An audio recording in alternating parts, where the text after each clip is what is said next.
弟兄姊妹平安，今天是2023年的8月19号。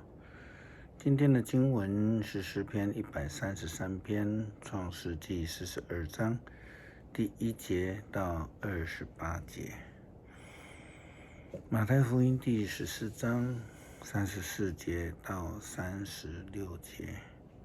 今天要跟大家分享的主题是医治者。我们谈过的医治，在圣经的记载里面呢，有许多的医治的故事。我们可以从旧约开始看到新约记载的这一些医治的事情，或者是说神迹，彰显了以色列上帝是一位医治者。我们来举几个例子来看例如我们都非常熟悉叙利亚的乃曼将军，他是一位外邦人，是一位统治者，是一位强而有力的君王勇士，但是他却长了大麻风。当乃曼将军愿意谦卑下来去找上帝的仆人以利沙的时候，并且他愿意听了先知的话，去约旦河洗7次。然后他们就得到了医治。亚伯拉罕曾经为亚比米勒和他的妻子以及他的众女仆们祷告，他们因此就能够生育。上帝也医治了撒母耳的妈妈哈拿，使她能够来生育。上帝也医治了西西家。圣经中的饶恕跟医治本来就是同字根所以这是属于灵性的医治，如同在耶利米先知的时候也是这样说道：离弃上主的人回来吧，他要医治你们，使你们不再背叛。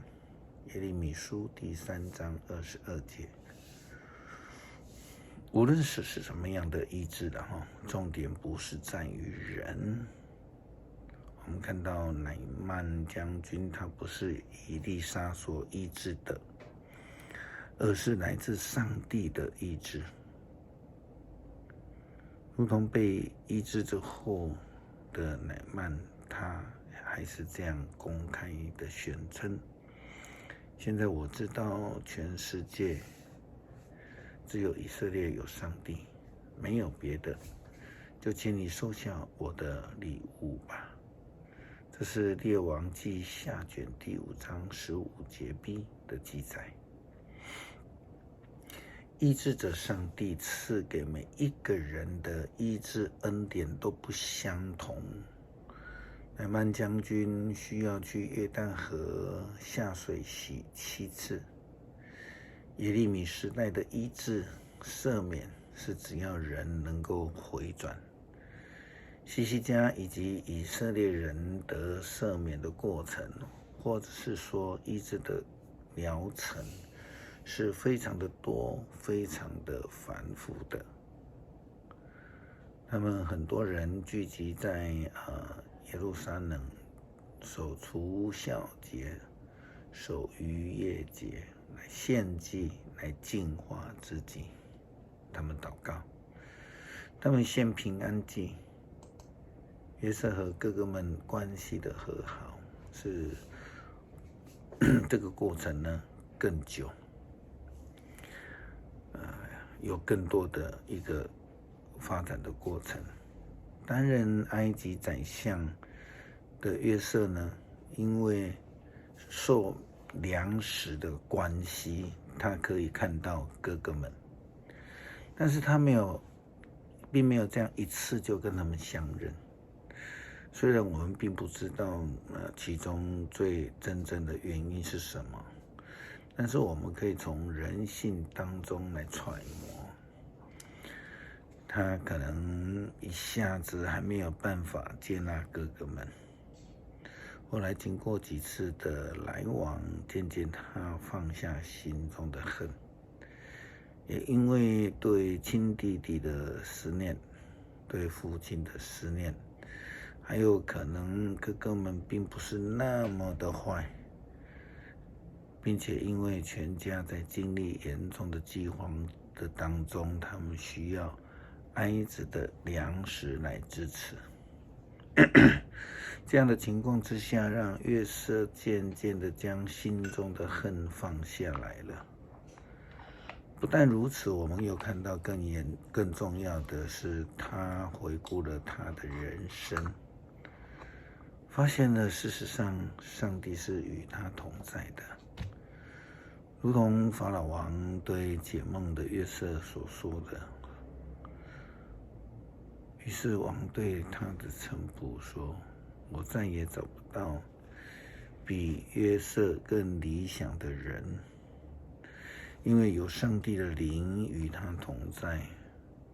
王对约瑟说，上帝既然把我这一切都指示你，你一定要比谁都更有智慧，更有远见。我们要派你治理我们的国，我的人民要顺服你的命令。在本国只有我的权力高过你。41节，现在我任命你做埃及的首相。这是记载在创世纪第41章38节到40节。最终约瑟和他的哥哥们的关系得到了医治，因为约瑟明白他的人生境遇都是上帝的计划，是上帝的旨意。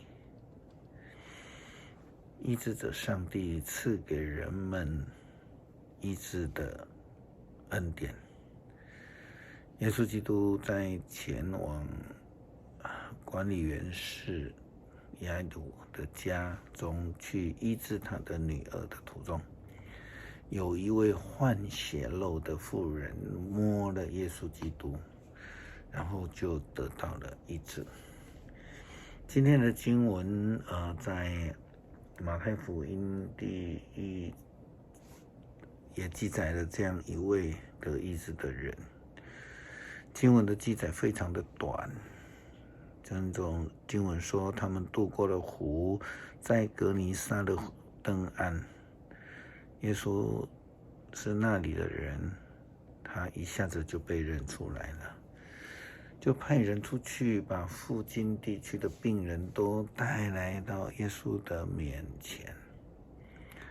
他们要求耶稣基督让病人只能摸一摸他们外袍的衣服，所有摸着的人都体验到医治。他们要求耶稣让病人只要摸一摸他外表的大衣，所有的人摸着的人都得到医治。在这一段经文里面所讲到的摸，路加福音第8章，还有患血肉的妇人，他们跟基督同一个字，有把握、有紧抓的意思，但是他们却即刻都可以被医治痊愈了。上帝的恩典、怜悯的旨意，要是在使人和他的关系当中得到复合，那是能够建立美好的关系。这是保罗非常强调这个和平的宣言。哥林多后书第5章17节到21节，无论谁一旦有了基督的生命，就是新造的人，旧的已经过去，新的已经来临。这一切都是上帝的作为。他借着基督使我们得以跟上帝和好，又给我们传和好福音的职分。我们所传的信息就是上帝借着基督与人类建立和好的关系，他不追究他们的过犯，并且把他和人和好的信息托付了给我们。因此我们做了基督的特使，上帝亲自借着我们来劝勉你们。